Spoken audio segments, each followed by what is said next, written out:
নমস্কাৰ স্বাগতম জনাইছো অন্য এটা ভিডিঅ'লৈ বন্ধু বান্ধৱীসকল আজিৰ ভিডিঅ'ত আপোনালোকক মই দেখাবলৈ গৈ আছো এনঅকে বা নেক্সট অফ কিন চাৰ্টিফিকেট আপোনালোকে কেনেকৈ আবেদন কৰি উলিয়াব পাৰিব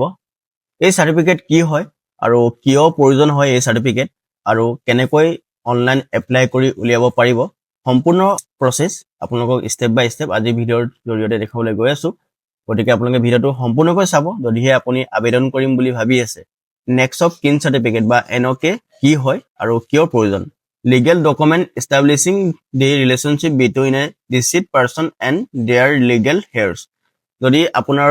ৰিলেটিভছ বা ফাদাৰ বা মাদাৰ যিয়ে হওক মৃত্যু হৈছে আৰু তেখেতৰ নামত কিছুমান প্ৰপাৰ্টি যদি থাকি গ'ল সেইটো প্ৰপাৰ্টি আপোনাৰ নামত কৰিবলৈ বা আপুনি ল'বলৈ এই চাৰ্টিফিকেটটো খুবেই প্ৰয়োজন হয় এই চাৰ্টিফিকেট নহ'লে আপুনি যিমানে বেলেগ চাৰ্টিফিকেট থাকক আপুনি আপোনাৰ যোনটো এছেট বা প্ৰপাৰ্টিটো ল'ব নোৱাৰিব ইয়াতো আপোনালোকে দেখা পাইছে পাৰপছত required for insurance claim family pensions property transfer and PF claims আৰু ৰিকুৱাৰমেণ্ট ডকুমেণ্টত আপোনালোকে দেখা পাইছে ডেথ চাৰ্টিফিকেট প্ৰয়োজন হ'ব আৰু ৰিলেশ্যনশ্বিপ উইথ ডিচিড মৃত্যু হৈ যোৱা মানুহজনৰ লগত আপোনাৰ ৰিলেশ্যন কি হয় তাৰ এটা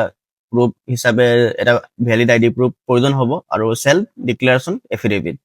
ঠিক আছে এতিয়া কেনেকৈ আবেদন কৰিব পাৰি আপোনালোকক দেখুৱাই আছো সেৱা সেতু পৰ্টেলত আপোনালোকে ভিজিট কৰিব ইয়াতে আপোনালোকে সাৰ্চ বুটামত গৈ looking for a particular service ইয়াতে আপোনালোকে নেক্সট অফ কিন তো ইয়াতে আপোনালোকে দেখা পাইছে ইছুৱেন্স অফ নেক্সট অফ কিন চাৰ্টিফিকেট এই অপশ্যন ক্লিক কৰিব ৰিকুৱাৰমেণ্ট কি লাগে আপোনালোকক অলৰেডি ক'লোৱে ডাইৰেক্ট মই এপ্লাই নাও অপশ্যন ক্লিক কৰিছো ইয়াতে আপোনালোকে ৰেজিষ্ট্ৰেশ্যন কৰিব যদি ৰেজিষ্ট্ৰেশ্যন কৰি থোৱা নাই সেৱা সেতু পৰ্টেলত ৰেজিষ্ট্ৰেশ্যন নাও অপশ্যন ক্লিক কৰি সৰুকৈ এটা ৰেজিষ্ট্ৰেশ্যন কৰিব লাগে আপোনাৰ নাম phone number date of birth email ID এইবোৰ এণ্টাৰ কৰি ৰেজিষ্ট্ৰেশ্যনটো কৰি ল'ব ৰেজিষ্ট্ৰেশ্যন কৰাৰ পাছত আপোনালোকে লগইন কৰিব পাৰিব লগইন কৰোঁতে আপোনালোকে চিটিজেনতে ৰাখি নেক্সট কৰিব আৰু ইউজাৰ নেম আৰু পাছৱৰ্ডটো ইয়াতে শ্ব' হৈ যাব বা আপুনি যদি ছেভ কৰি ৰাখে নহ'লে আপোনালোকে মোবাইল নাম্বাৰ থ্ৰুদিও লগইন কৰিব পাৰিব ঠিক আছে এণ্ড চাইন ইনত ক্লিক কৰিব এলাও কৰিব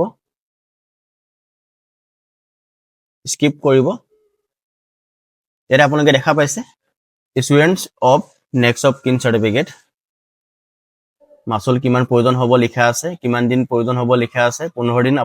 আপোনালোকে ভালকৈ মন কৰিব এপ্লিকেণ্ট ডিটেইলছ আবেদনকাৰীৰ তথ্য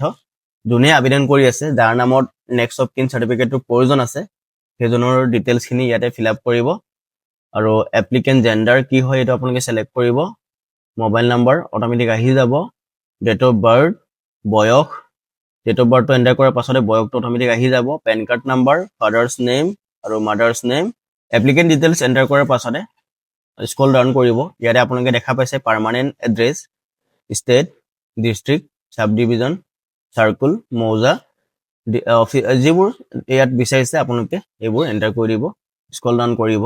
আৰু ইয়াতে আপোনালোকে দেখা পাইছে ডিচিড পাৰ্চন ইনফৰমেশ্যন মৃতকৰ তথ্য যিজন ব্যক্তিৰ পৰা আপোনালোকে এছেটটো পাবৰ কাৰণে এপ্লাই কৰি আছে যোনজন ব্যক্তি ইতিমধ্যে এক্সপায়াৰ হৈ গৈছে তেখেতৰ ডিটেইলছটো ইয়াতে ফিল আপ কৰিব লাগিব নাম ইয়াতে ডিচিড জেণ্ডাৰ কি হয় আৰু ডেট অফ বাৰ্থটো আৰু ডেট কেতিয়া মৃত্যু হৈছিলে আৰু ৰিজন অফ ডেথ মৃত্যুৰ কাৰণটো কি আছিলে আৰু প্লেচ অফ ডেথ কোনটো ঠাইত মৃত্যু হৈছিলে সেইটো আপোনালোকে দিব লাগিব আৰু যিবোৰ ষ্টাৰ মাৰ্ক নাই সেইবোৰ ফিল আপ নকৰিলেও হ'ব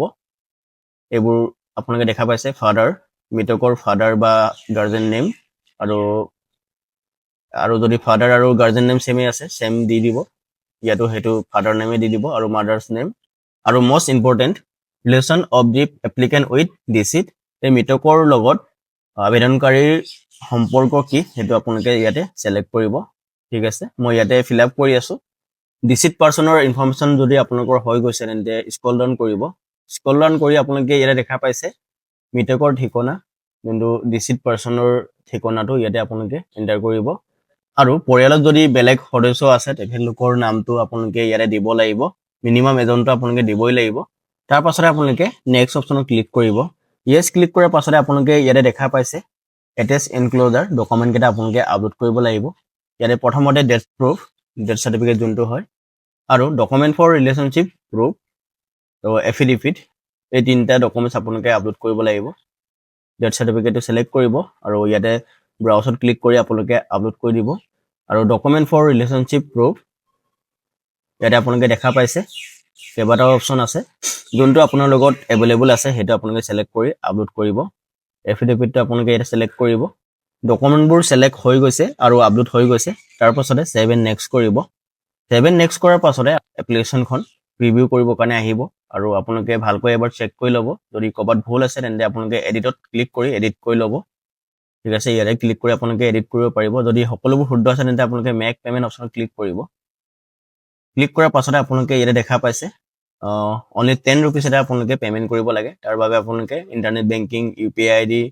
বা ডেবিট কাৰ্ড থ্ৰুৰে আপোনালোকে পে'মেণ্ট কৰিব পাৰিব মই ইয়াতে UPI ID থ্ৰুদি পে'মেণ্ট কৰা দেখাইছোঁ আপোনালোকক পে'মেণ্ট গেটৱেত ক্লিক কৰিব আৰু ইয়াতে য়েছ বেংক ক্লিক কৰিব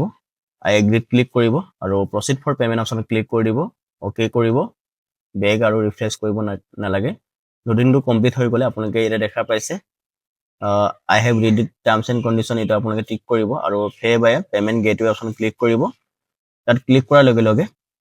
বেলেগ এটা ইণ্টাৰফেচ খোল খাই যাব ইয়াতে আপোনালোকে পে'মেণ্টটো কৰিব পাৰিব ইয়াত দেখা পাইছে UPI ID debit card credit card থ্ৰুৰে আপোনালোকে নেট বেংকিং থ্ৰুদি পে'মেণ্ট কৰিব পাৰিব মই ইয়াতে UPI ID অপশ্যনটো চিলেক্ট কৰিম আৰু শ্ব' QR কোড অপশ্যনত ক্লিক কৰি ইয়াতে দেখা পাইছে QR কোডটো আহি গৈছে ইয়াতে স্কেন কৰি আপোনালোকে পে'মেণ্টটো কৰিব পাৰিব আৰু এটা একনলেজমেণ্ট ৰিচিপ্ট জেনেৰেট হ'ব আৰু সেইটো থ্ৰুৰে আপোনালোকে এপ্লিকেশ্যনখন এপ্ৰুভ হৈছে নে ৰিজেক্ট হৈছে আপোনালোকে ট্ৰেক কৰি চাই থাকিব পাৰিব